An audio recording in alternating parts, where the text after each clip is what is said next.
Bonsoir tout le monde, c'est Antoine, j'espère que vous allez bien. Vidéo réaction donc concernant le match du soir entre l'équipe de France et les États-Unis, un but partout, malgré ce match très moyen des Bleus et malgré aussi le fait que je porte une casquette pour cacher la misère de ma coupe, alors ça devient vraiment difficile. Et bah je vais plutôt bien, je suis plutôt enjoué, je suis plutôt en forme. Pourquoi? Parce que c'est la Coupe du Monde et oui ça se rapproche, mais j'ai envie d'aller droit au but aussi ce soir, voilà, je sais pas, j'ai une envie marseillaise qui vient en moi, droit au but, droit au but, droit au but, j'allais droit au but. L'équipe de France a fait ce match nul face aux États-Unis, mais ça ne me surprend pas du tout. Genre je suis pas surpris du tout par cette rencontre, pourquoi? Bah pour deux raisons, la première c'est que physiquement les mecs n'étaient pas dedans du tout, ont pas mis l'engagement nécessaire pour battre les États-Unis qui eux ont été à 100%, contrairement aux Irlandais par exemple qu'on a affronté en début de préparation. Bah là les Américains ils se sont donnés à fond, ils ont tout mis dans cette rencontre, et bah ça c'est vu, ils ont mis l'engagement, ils ont mis l'agressivité, ils ont mis le pressing, et nous bah on a joué à 50% ce soir, les mecs n'ont pas joué à fond du tout, on a vu que les mecs étaient plus concentrés sur le fait de pas se blesser que de marquer des buts, et bah forcément ça fait la différence quand on joue face à une équipe à peu près sérieuse, qui si elle avait fait ça toute sa préparation aurait été à la Coupe du Monde, je pense, sans trop de problèmes, hein, voilà, l'équipe que j'ai vue ce soir mérite sa place en tout cas. Les Bleus ont pas mis tous les ingrédients nécessaires, donc évidemment, rien que pour ça déjà, on pouvait pas gagner, hein, et c'est déjà arrivé sous l'ère Deschamps, hein, je sais pas si vous vous souvenez de la préparation en 2014, mais tout n'a pas été rose hein, pour l'équipe de France. Alors oui, il y a eu 8-0 face à la Jamaïque, mais ça masque tout. On oublie qu'on a fait un match nul contre le Paraguay, il me semble un but partout, avec un but de Griezmann dans les 10 dernières minutes, un peu comme celui-là.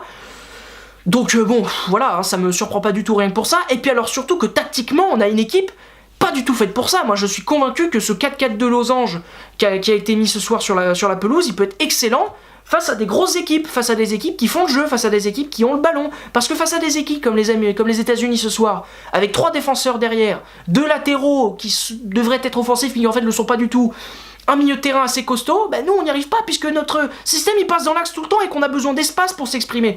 Là il n'y avait pas d'espace donc forcément ça bouchait, ça pouvait pas passer. Et puis en plus de ça nos joueurs, nos milieux de terrain, nos attaquants n'ont pas fait les efforts pour aller sur le côté et aider nos latéraux. Ça peut pas marcher, ça ne peut pas marcher. Donc forcément, pour moi, dans ce genre de rencontre-là, que ce soit face à l'Australie notamment, parce que bon, le Pérou et le Danemark sera peut-être un peu différent, parce que ce sont quand même des équipes qui aiment jouer et qui font le jeu et qui font un très beau football. Face à l'Australie, qui va probablement bétonner, on va pas se mentir, je pense que le 4-4-2 classique qu'on avait avant, alors oui, qui nous met moins de garanties défensivement, et c'est vrai qu'avec 3 milieux de terrain, c'est plus sécure défensivement. Mais là, est-ce que t'as vraiment besoin d'être plus sécure défensivement ? Bon oui, parce qu'on a pris un but, mais c'est par manque de concentration, c'est par manque d'intention qu'on a pris ce but-là. Si on est un peu sérieux ce soir, on gagne pas 8-0, attention, on gagne 1-0, mais on gagne. Là on a pris ce but un peu ridicule, Lloris d'ailleurs, ça fait 5 matchs qu'il encaisse au moins un but avec l'équipe de France, ça commence à faire beaucoup, hein, quand même. Donc ouais, en fait je suis pas surpris du tout. Je suis pas surpris, donc ce match-là, moi je préfère faire le faux pas maintenant, voilà, éviter de le faire face à l'Australie ou face au Danemark, voilà. L'objectif d'une préparation, c'est de commencer à avoir quelques automatismes pour pouvoir être à 100% lors du premier match face à l'Australie, voilà, c'est ça l'objectif. Je préfère faire le faux pas maintenant, là ce soir les mecs étaient à 80-90%, ils seront à 100% face à l'Australie, à 110 face au Pérou, 120 face au Danemark, vous avez compris la logique. Et puis en plus de ça, physiquement, les mecs seront prêts, je suis convaincu par ça, parce que Deschamps, physiquement, c'est quand même une bête, il connaît ce genre de grande compétition, donc je suis pas du tout inquiet malgré le match moyen du soir, et puis tactiquement, les mecs vont se retrouver très vite, j'en suis convaincu.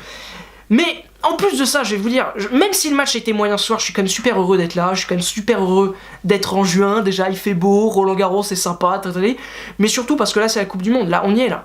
Hein, là on est samedi soir, jeudi ça commence déjà, alors que pourtant Russie, Arabie Saoudite, hein.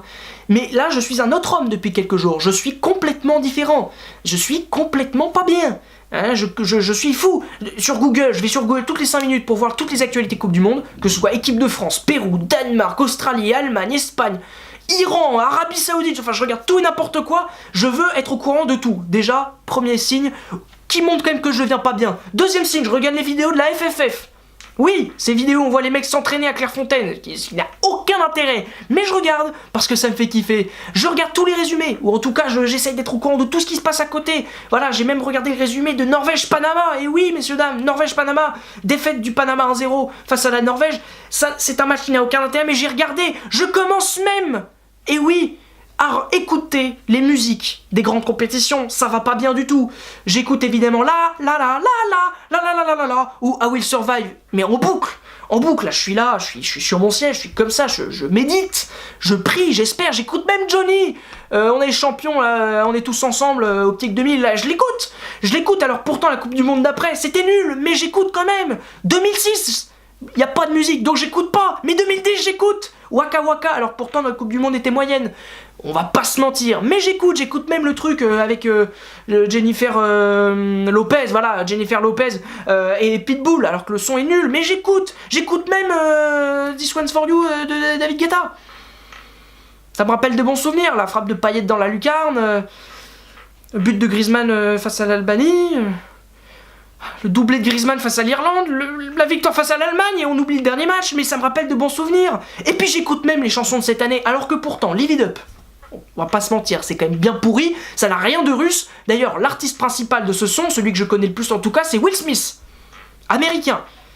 D'ailleurs, les ricains, vous avez quelque chose contre moi, hein. Déjà, vous me faites vivre une performance assez moyenne de l'équipe de France ce soir, et puis vous me faites mal aux oreilles avec ce son qui est quand même vraiment pourri. Hein, Will Smith, qu'est-ce que tu fais? Je t'aime beaucoup, hein, t'es classe, Man in Black, tout, t'es bien. Mais là, franchement, c'est nul. Nul, comme dirait l'autre. Et puis, j'écoute même, et là, c'est pour vous montrer à quel point je deviens différent, hein, j'écoute même la chanson mondiale de Tal, et oui. Mais on va pas se mentir, je l'écoute. Pourquoi? Parce que c'est le mondial, parce que c'est la Russie. Non, il est nul ce son, il est nul. Les paroles sont nulles, genre on dansons pour l'égalité. Mais qu'est-ce que je veux danser pour l'égalité? Moi je veux voir du foot, je m'en fous de l'égalité de la danse. Moi je veux voir du soccer, je veux voir du sport. Je veux voir quelque chose de... cette animosité sur le terrain, les magnifiques buts, les magnifiques actions. Et ça y est, ça se rapproche. On y est là, c'est bientôt. Et puis alors, il y a peut-être une mélodie un peu sympa. Allez, je laisse passer ça. Mais qui est pompée de ouf sur Ecuador. Alors là, voilà, rien n'est bien quand c'est elle qui taffe. Et alors, tout est bien quand c'est pas elle qui a fait le boulot. C'est pour vous dire à quel point ce son est pourri. Les gens étaient où déjà? Ah oui, France-États-Unis, donc on a fait match nul, un but partout. Mais malgré ça, je pense que l'équipe de France va me faire kiffer, va vous faire kiffer pendant cette Coupe du Monde, je l'espère. En tout cas, j'y crois fort, dur comme fer. On va le faire, ça va être exceptionnel. Ça sent bon la Russie. D'ailleurs, j'ai porté un t-shirt en hommage à la Russie. Ouais, non, oubliez ça, parce que c'est tout sauf la Russie, c'est les États-Unis d'ailleurs. Et voilà.